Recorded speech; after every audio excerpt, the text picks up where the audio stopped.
Hello everyone, welcome to the Spin Tangle. Today I am here with a new topic and probably the extension of the previous topic. In the previous lecture we have discussed on the mu space and ensembles. Today we will be discussing on gamma space.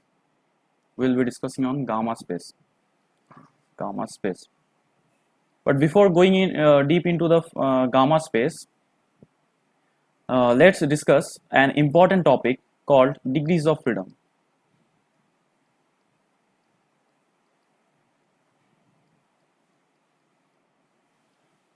Degrees of freedom. Okay, I am just giving an outline of this topic, that degrees of freedom, and the proper degrees of freedom will be discussed on the classical mechanics lecture, which will be upcoming on, I think, in September. Okay, so let's start with degrees of freedom. The general formula of degrees of freedom is written as, I am writing the formula first, then describing it. Okay, the general formula of degrees of freedom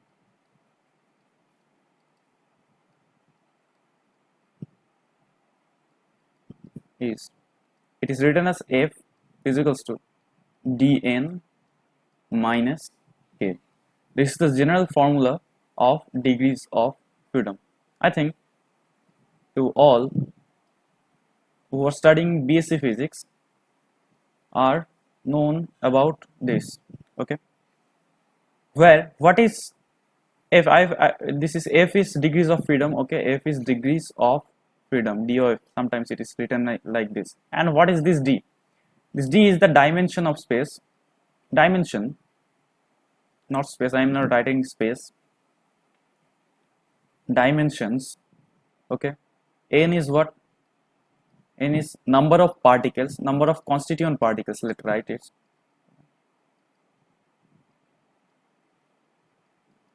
Number of constituent particles, and this k is called constraints. Number of constraints. This is the basics of this. Okay, let's take an example.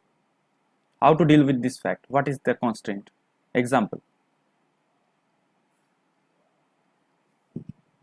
Say, what is the suppose you have been asked to determine what is the degrees of freedom of a, say, monoatomic particle. Monoatomic particle. Okay. Say, what is a monoatomic particle? Say the monoatomic particle is written like this. This is the monoatomic particle. Okay, so in conventional three-dimensional space, in conventional three-dimensional space, this means this what? This means this small d becomes 3, because the small d is what? Small d was the number of dimensions in which the system has been taken on. Okay, let me change the ink. You can easily see the monoatomic particle can go this way in this left or right motion, left right motion. This gives to a degree of freedom. Okay, then left right motion, say left right, means say this is x-axis. On the x-axis the particle can move on the x-axis, either on the positive side or in the negative side. This is left right motion giving rise to a degree of freedom. Okay, this means this left right motion contributes 1 degree of freedom. And there is an, say this is up down motion, which is, say, in the y-axis. Left right means in the x-axis, in the y-axis. The particle can move in the positive y-axis, or the particle can move in the negative y-axis also. Okay, this means this up down motion also gives rise to the degrees of freedom by 1. And say this is the particle can move in these directions. Okay, this is, say this is z direction, this is z direction. This means, say this is in out direction. Why I am writing this in out? Because you can easily resemble the z axis with the with your page of your notebook. Okay, that the particle can move um, outside the page towards your eye direction, or could go into the deep inside the page, that is inside the page. Okay, this is why I have written it in, and out means outside the page. Sometimes it written as this symbol, by written as this symbol. This symbol means this is points towards the outer direction. Okay, okay, this out, and the inward direction, sometimes it is in vector, sometimes we used to write it like this, that cross symbol. Okay, okay, this means in the z direction the particle can move in the z direction. This gives rise to another degrees of freedom, this means 3. So you can see easily that by analyzing the system you can um, you can find that number of degrees of freedom. Okay, sometimes the system becomes too much complicated, in which you have to deal with the formula I have given, by formula, say by formula. The same answer will be obtained from the formula, but the formula is much easier. Okay, okay, so degrees of freedom is given by f is equals to dn minus k. K means constraint. Constraint. What is constraint? Constraints. Or what are constraints? Constraints are which resist,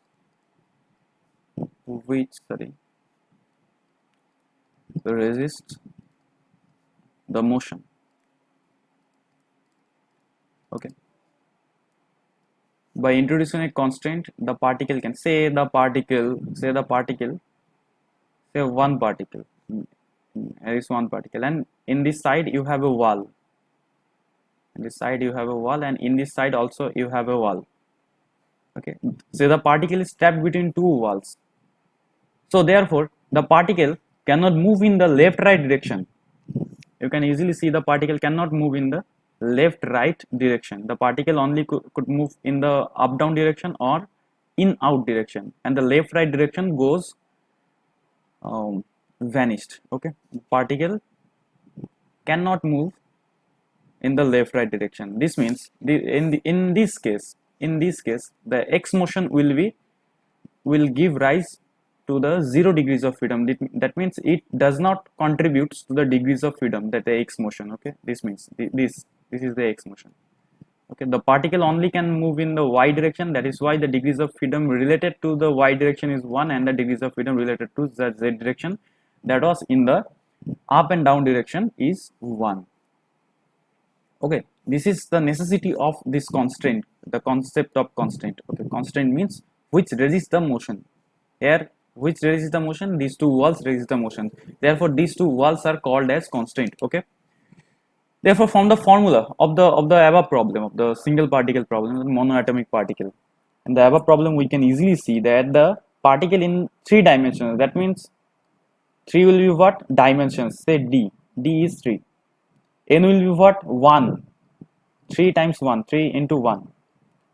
Why n is equals to 1? Because there is number, the n was number of particles, and there is a single number of particles. Okay, number of constant is what? There is no constant. You can see the particle can move in the easily can any one of its axis. Okay, therefore the number of degrees of freedom is what? Degrees of freedom is what? 3. By the formula you can easily derive it, rather analyzing the system. Okay, this is an example. Say now I am going to the fact that this is degrees of freedom and this is constant. Say in case I am giving another example, say there is a diatomic molecule. Diatomic molecule means, say there is a hydrogen atom.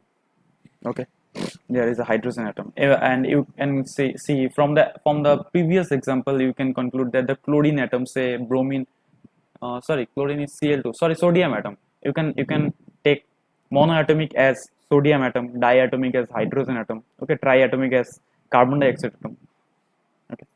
Diatomic atom molecule means, sorry, diatomic, I have said atom, okay, sorry, that will not be atom, that will be molecule, okay. In case of diatomic molecule, what is the degrees of freedom? Okay, first of all, uh, you do not have to worry about the system, you do not have to analyze the system, okay. You can see easily that, mm, let me write this, the degrees of freedom will be what, that F is equals to dn minus k. Therefore you can easily see that the particle is in dimension 3 dimensions, okay. Say the particle is in 3 dimensions, and what is n here? Here n is 2, n will be 2. Why 2? This is the number one particle, this is the second particle. As the constituent number of constituent particles in this system is 2, therefore I have written 2 in the place of n, okay. Number of constant is what? Here number of constant is 1. You can easily see the number of constant is 1. This means this is the constant, okay. Therefore the degrees of freedom in case of diatomic molecule will be what? In case of diatomic molecule will be 5. Okay, I think this is clear to you. Now I am going to the gamma space, which had to be discussed on the previous lecture by but due to lack of time I was unable to describe this thing, okay. Therefore dimensions of what is gamma space. In the previous lecture we have discussed on mu space, okay. What is gamma space? Gamma space is n particle mu space, n particle of mu space, n particle mu space is called a gamma space. Say now,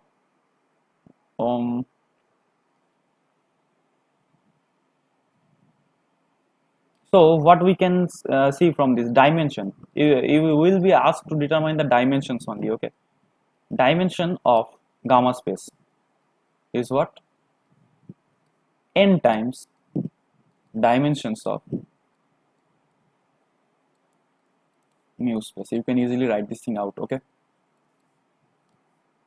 Dimensions of gamma space is equals to n times dimension of mu space. Therefore we have calculated the dimension of mu space in case of three-dimensional monoatomic molecule, okay. What was that? In our previous lecture we have discussed, say for giving an example, okay. For monoatomic molecule,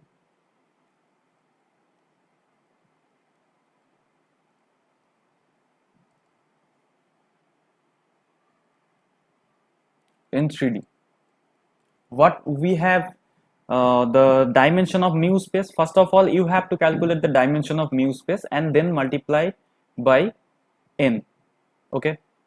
What is the dimension of mu space was what? The dimension of mu space was 2f. Therefore in case of monoatomic molecule we have discussed the f is what? 2 times 3. Therefore the number of dimensions of mu space is what? Mu space, you can write it mu space, okay, is what? 6, okay. If the system contains, now the question, you will be asked to determine for a different question. If the system contains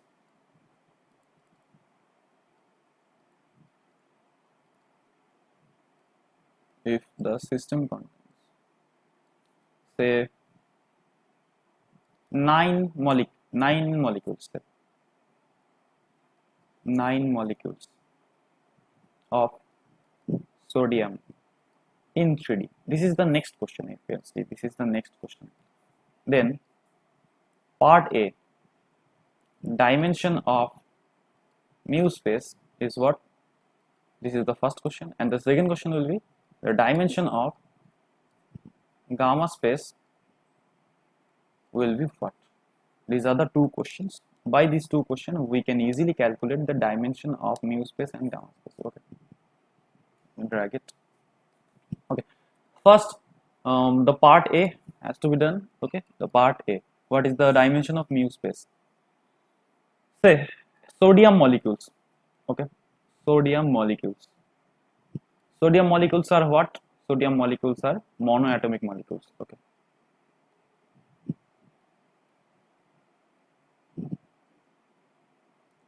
The dimensions are what? The dimensions D. D is equals to what? Monoatomic molecules. Okay, the number of particles will be what? Sorry, no, I am not writing this. I am not writing this. Okay. Dimensions. In what dimensions? Dimensions are 3. Okay, in case of monoatomic molecules, and monoatomic molecules are moving in dimension 3. Therefore, what will be F? F will be 3. Therefore, dimension of mu space will be what? The dimension of mu space was given by 2F. This means 2 times 3. This means 6. This is the dimensions of mu space. Okay, and now the part B, going to the part B. This is the newer part to us. Okay, I have written in the above formula that dimension of gamma space is what? N times dimension of mu space. What are the n's? N's are total number of particles in the system. You can write it on the above formula, okay, for your convenience.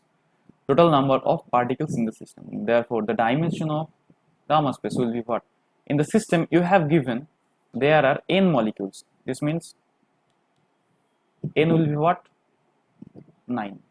Okay, dimension of mu space you have calculated on the previous part, that the part A was what? 6. This means the dimension of gamma space is what? 54. Okay, this is the concept of dimensions in gamma space. So generalizing the fact that first of all, what you have to, let me conclude this thing out. Okay, let me conclude this thing.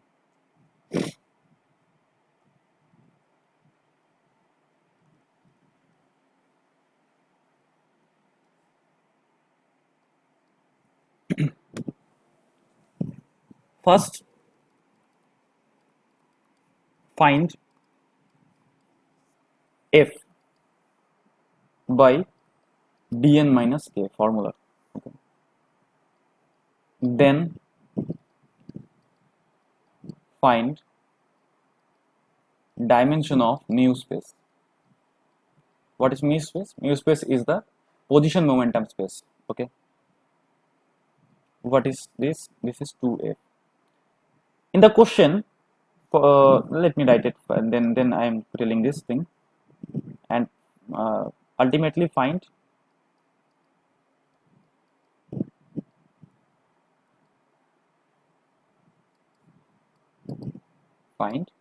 dimensions of gamma space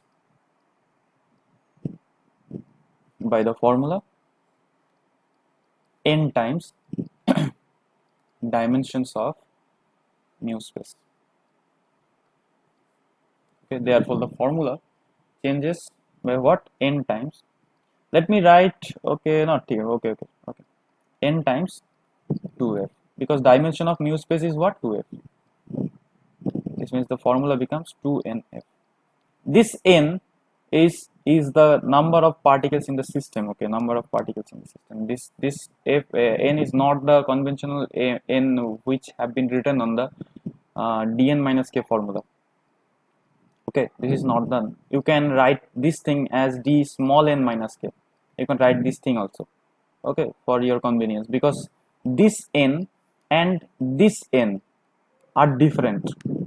Okay, so try to do some problem I am giving, and if you have any doubt, then you can comment on the Telegram group or in the comment box. Okay, um, calculate the, say this is the question, this is the homework I am giving. Calculate the dimensions of gamma space. Calculate the dimensions of gamma space for 14 particles, 14 triatomic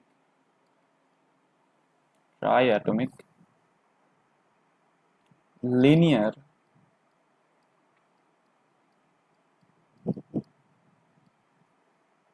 particles.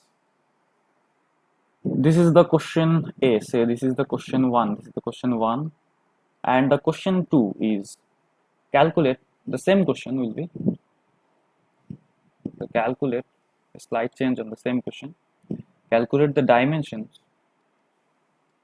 of gamma space for, say I'm changing this thing, 12 triatomic in 3D. In the previous question you can write in 3D. Okay, triatomic gamma space for 12 triatomic non-linear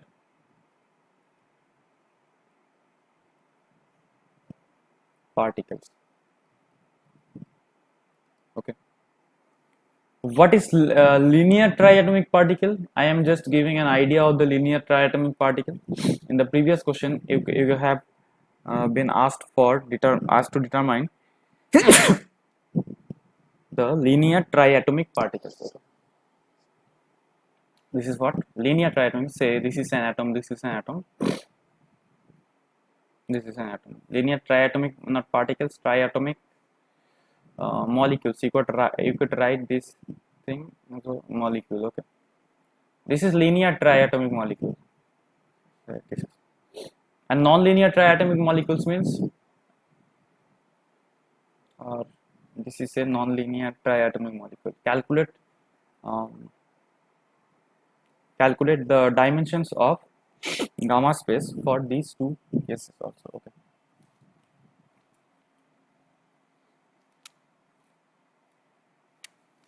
So this is the thing that we are dealing with.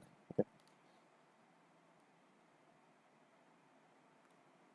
Now let us go to the important topic, that volume of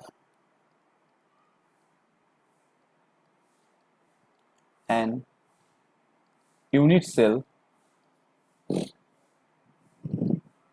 in phase space.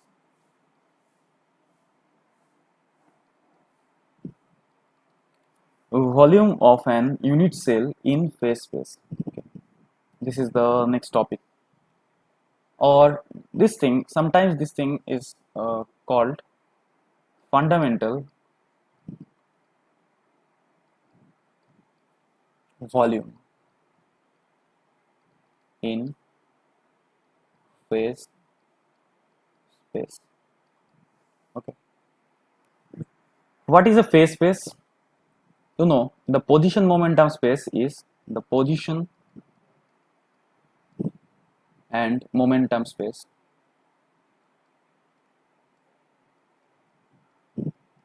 is called phase space. Okay. Therefore, the position is written as in 3D, say in 3D, because all the natural systems are in 3D and we have to deal the 3D problem for each and every case. Therefore, I am writing this thing in 3D. Okay. The positions are written as x, y, and z. Okay, x, y, and z, and the momentums and the corresponding conjugate momentums are written as momentum written as px, py, and pz. Okay, therefore, three dimensions of position, okay, and three dimensions of momentum. Okay, now let me clear this thing out. Now say this is a position momentum space. These red axes are position axis. Okay, say x, y, z, and I am changing the ink.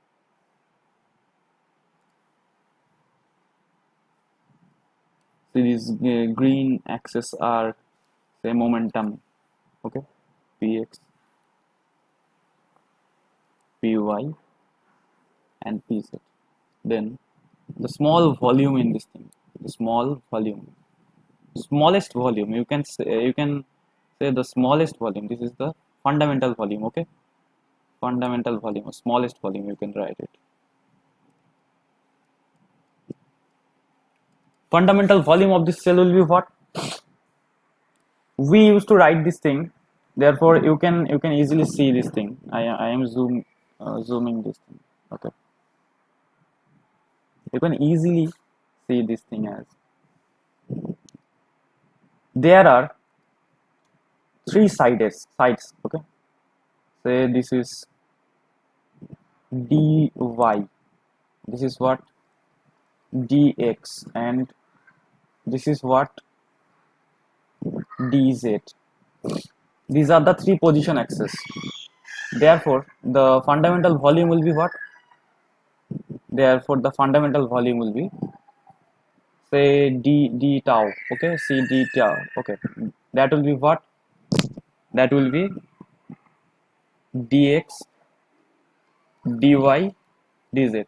This is the conventional notation in a Cartesian system when we are dealing with the volume. Okay, we can write the volume in Cartesian, in simple Cartesian system, where the axes were only x, y, z, but there are also px, py, pz axis in this case. Okay, there are also px, py, and pz axis, and the px, py, pz axis, and also therefore also you can you can write this thing as dpx, you can write this thing as dpy, you can write this thing as dpz. There will be conjugate moment axis also, because you are dealing in a 6-dimensional hyperspace. Okay, therefore there will be a dpx, dpy, dpz. These are the axes for the momentum contribution, and these are the axes of position contribution. This is the total volume. You can easily see I am writing this thing in another way. Okay, I am writing this thing. You can write dx as del x, and you can write dpx as del px. Okay, keep this thing in the bracket, and now write this thing out, that del y, del py, and del z, del pz.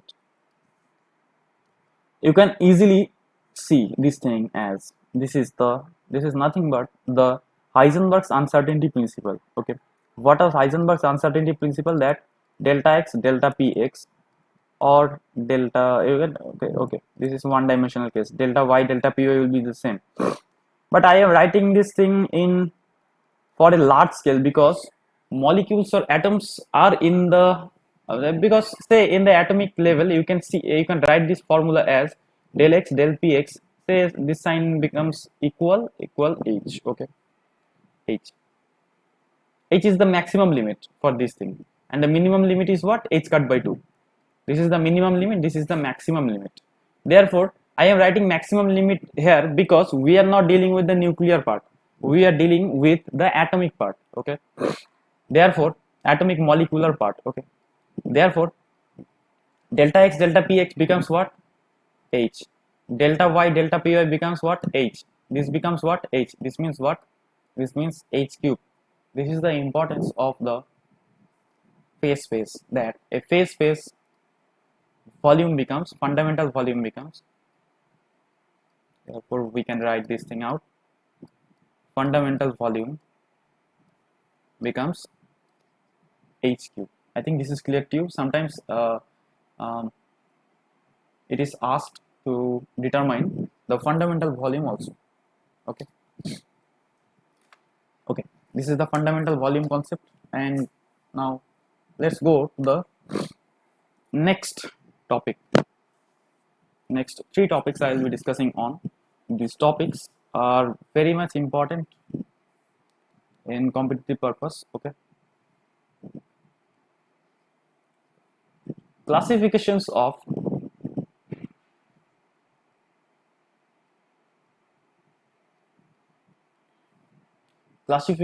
of ensembles.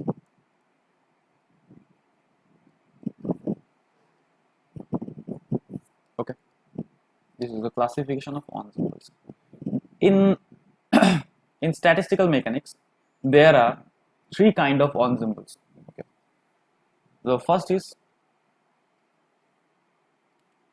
microcanonical ensemble, then the canonical ensemble,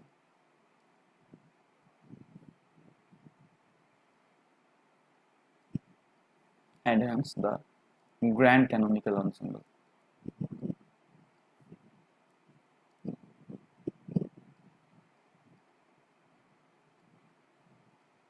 Okay,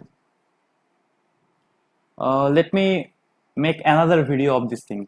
Okay, um, otherwise it will be a overlapping video. I am making another video, and it will also be uploaded with this section this time at the same time. Okay, therefore let's stop here.